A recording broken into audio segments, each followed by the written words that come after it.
This just might be the most challenging cut you can find in all of barbecue. I'm talking about the pork chop. But my favorite cowboy might have the answer to our problem. And with more than 66,000 likes on this video, I think it's safe to say that that hack might actually work. But as always, we're here to find out. So let's go check out that video. My biggest number one tip to make whatever you're throwing on the grill or anything like that more tender is what? The natural tenderizer lime juice. Now I would rather have the real ones where I could squeeze, but this stuff is pretty good. Now when you rub that on there, we're not getting enough to make a margarita. This is going to break down connective tissue, which is going to make that tender. Beef, pork, wild game, lime juice. Fins or feathers like chicken and fish, lemon juice. And I'm going to let this set probably about 4 hours in an ice box, bring it out about 40 minutes, let it come to room temperature before we throw it on the grill. And then we're going to eat, dude, what you call it? Whoop, whoop. Yes, it's going to be good. I always love a good tenderizing hack, and I want to figure out if this actually worked with the lime, but at least I think if it works, we're going to have a real bonus. We're going to have tender meat and lots of flavor. But if it's not going to work as much as I think it is, then we're just going to have lots of flavors. So here's the plan. We're going to first try Ken Rollins' recipe, follow it to the teeth, and then I'm going to also try my version of a good tenderizer for pork chops, which is also a little bit of an experiment, so hopefully it's going to turn out all right. And to actually do this experiment, I selected two delicious pork chops. And how do I know they're delicious? Well, they come from my own pigs, which I've been raising for the past year in this pasture. From small little piglets to these giant pigs. Then I slaughtered them, took them to the butcher, and we worked them out together. And that's how I ended up with a beautiful shoulder chop and a loin chop. And these are both perfect for the experiment, I think, because it's really hard to keep a loin chop like this tender and juicy right here in the center. This tends to dry out when you're cooking it, and this has a lot of fat in it, and basically you render out the fat most of the time and fry it up, and then use Cowboy Ken Rollins' hack to keep these nice and juicy and make them extra tender. So let's just do what Ken did. I'm gonna do what Ken did do. Call it whoop, whoop. Yes, it's gonna be good.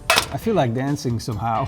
So in the video, my biggest number one tip to make whatever you're throwing on the grill or anything like that more tender is what? The natural tenderizer lime juice. Now I would rather have the real ones where I could squeeze. He'd rather use the fresh ones than the ones from the bottle, even though the bottle's still good. But if Ken says use fresh ones, we're gonna use fresh ones. Now when you rub that on there, we're not getting enough to make a margarita. This is going to break down connective tissue, which is going to make that tender. So we're not making a margarita apparently, says Ken. So we're just going to need a little bit just to break down the fiber. So that's probably just a little bit of moisture, and that's it. I'd say about half a tablespoon of it on each side. Because of course we're going to flip it. Do the same thing on the other side, and we're getting all that flavor. Now what does he do next? What's going on? Beef, pork, wild game, lime juice. Fins or feathers like chicken and fish, lemon juice. And I'm going to let this set probably about 4 hours. That's kind of a piece of wisdom right there. I found a comment, and it's basically the most liked comment here. Gramps used to say, if it's got hair or hide, use lime. Fins or feathers, lemons are better. Come to room temperature before we throw it on the grill. And then we're going to eat, dude, what you call it? Whoop, whoop. Yes, it's going to be good. It's a little bit confusing from this video. Is Ken actually seasons his pork chops right after, but before he does, he says, I'm going to put it in the ice box, let it sit in the ice box for about 4 hours, and then take it out about 40 minutes and leave it to come up to room temperature, and then he starts seasoning it. But he doesn't mention is he seasoning before or after. Now personally, I really like to season my pork chops before, so that I'm actually infusing the flavor of the seasoning into the pork chops. And that's basically like a dry brine, and it works really, really well. So I'm gonna do that. And I don't have the Ken Rollins seasoning, so I will be using the Pitmaster's Texas seasoning. And the Texas seasoning is super cool because it has a lot of pepper in it. A little bit of it on each side of the pork chops. I'm just gonna lightly tap it so it sticks. I'm not out in the fields with my chuck wagon, so I don't need to put it in my ice box. I'm just gonna put this in the fridge for 4 hours. After 4 hours of patiently waiting, we finally have the pork chops back out of the fridge. But honestly, I can't see much difference. They look quite similar than what they looked like before we put them in the fridge. Hopefully that lime juice actually made a difference. I expected the lime juice to kind of like whiten the meat and basically cook it while it's raw, but it didn't, at least not looks-wise concerned. But we'll still have to cook these things, so let's just continue. Of course, in the meantime, I fired up the Bradley smoker. It's an electric smoker that uses hockey puck style smoking chips, which means you're gonna get a very clean smoke profile on your food. And at the same time, with the electricity, you're getting ultimate control over the temperature inside the barbecue. Of course, it works with an app, and basically, besides turning it on and firing it up, you can do anything with that app and control it from a distance. I'm going to give these pork chops about 40 minutes, just like Rollins said to do, and wait for them to come up to room temperature a little bit, and then we'll put them in the Bradley smoker. Well, time to slide these pork chops in and turn on the smoke function. Basically, the hockey puck gets pressed down, it gets onto a plate where there's a heating point, and that starts smoking. Now, if the hockey puck is burned up after about 20 to 30 minutes, it just slides the hockey puck into the water bath. And that water bath is down below here. You fill it up with a little bit of water. And the cool thing is that there's also a dripping tray, and that's where I catch all of the grease. And that grease is the gravy. If you smoke a brisket in this thing, you're gonna have the best beef tail ever. It's smoked, it's seasoned, and it has a touch of beef flavor in it, which you can then just put back on the brisket and make it taste freaking delicious. Check on the temperature of the pork chop. Therefore, I'm going to use my chef temp. Just stick it in, and I got 50 degrees Celsius, 46 degrees Celsius, which means they're slowly getting up to temperature, which is what we want. We want to smoke them, get a little bit of extra flavor on them. But honestly, if we take a look at them very closely, you can see that they're hardly building up any color. Now, if you want smoke color applied to your barbecue, you're probably going to smoke it for about, let's say, 6 hours, minimum of 3 to get a good amount of smoke color on your meat. But these are thin slices of pork chops, so they're only going to need about half an hour to get smoked. So let's make a barbecue sauce. 4 tablespoons of ketchup, 2 teaspoons of apple cider vinegar, teaspoon of Worcestershire sauce, half a teaspoon of chili oil, and a tablespoon of honey. Mix it up. All right, let's do a taste test.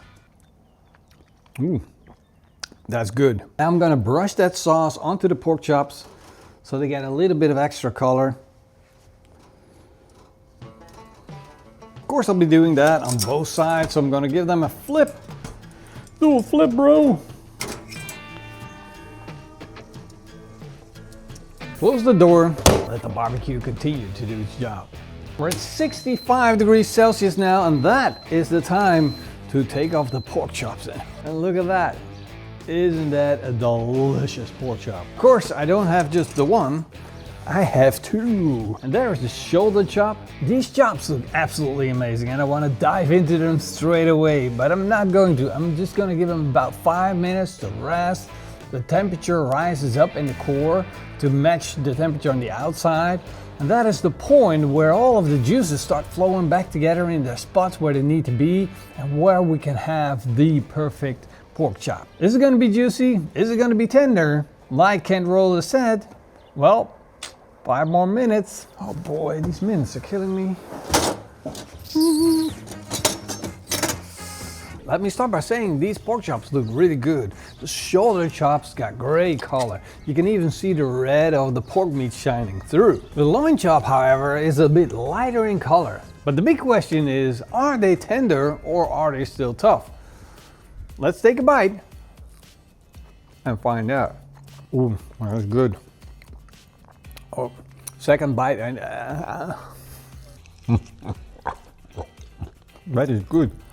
The shoulder chop is definitely my favorite pork chop, and it tastes amazing. It's soft, it's juicy, it's packed full with flavor. But is it more tender or less tender than it normally is? If it's more tender, I would say it's slightly more tender, but not really more tender. Not noticeably more than what I'm used to of these pork chops. Mind you, I've got a load of these in my freezer, and I'm eating them every other day. Okay, now for the loin chop. Great flavor, juicy, tender. Can you see how juicy that is? It's hard to see with your bare eyes, but like, look at that. Juices are running from my fingers. It's really, really juicy and it's really tasty. So what's the verdict? I don't know, man. I love canned Rollins. I love you, man. But it's not like the lime juice make the pork chops a lot more tender. It's great for flavor and, well, the pork chops are amazing. However, I can't say it became a lot more tender. That's kind of a shame. But I might have the answer to that problem. And to solve this problem, I'm going to start with a tray and put in 2 cups of buttermilk, followed by a cup of dill pickle brine, 4 tablespoons of the Pitmaster Texas barbecue seasoning. I'm gonna mix that up and then I'm gonna put some more pork chops in. I'm also gonna set this in the fridge for 4 hours. And the reason that I'm choosing this brine is because it works great for my chicken recipes. This is exactly what I use if I make fried chicken, and it always works for me. So why not now for the pork chops? After 4 hours, the pork chops look like this, and you can already see that they've become more soft because of the way they hang and the meat's almost tearing. I'm gonna lay them down on a rack and pat them dry with a paper towel. Because of the way they look right now, I'm just gonna add some seasoning to add a little bit of color to them. And I gave them about half an hour of air drying and coming up to room temperature. And I think that will help to pick up smoke flavor. So now these are gonna go in my Bradley smoker.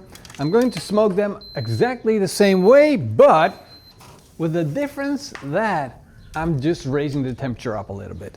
I feel that the pork chops could do with a little bit more smoky, colory flavor like a barbecue. Yeah, so I'm raising the temperature up to 150 degrees Celsius. And of course, I'm adding another puck of smoke so that we get lots and lots of barbecue flavor. Time to check the temp again. Always keep your eye on the temperature. I want to make sure I don't overcook it and not undercook it either. 61.